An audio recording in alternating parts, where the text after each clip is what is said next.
Baik egin zuen lehenengo gauza, izena aldatzea izan zen. Ez deitu zion bere buruari.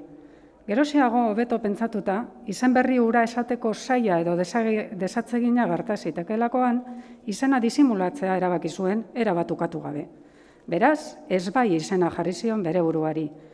Ia esklabo bezala lan egiten zuen jantoki hura usteko erabakia ere hartu zuen, eta baita beste erabaki batzuk ere. Laguntza eskatzea, bere bizitza kontatzea, ahalik eta gehien ikastea, eskola batera joatea, beste neska mutilekin jolastea, noizbehinka haserretzea, barrez lehertzea motiboak zituenean, txarra antzi eta ona gogoan izatea. Eta batez ere, beste neskak bezalakoxea izatea erabaki zuen, naiz eta bere edertasun berezia, argitasun bizia eta bihotz misteriotsua mantendu.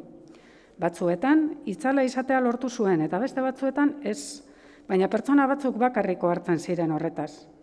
Egia da, jende askok lagundu ziola urte haietan, batzuek aterpea eta jatekoa eman zizkioten, beste batzuek kariñoa, arreta eta heziketa.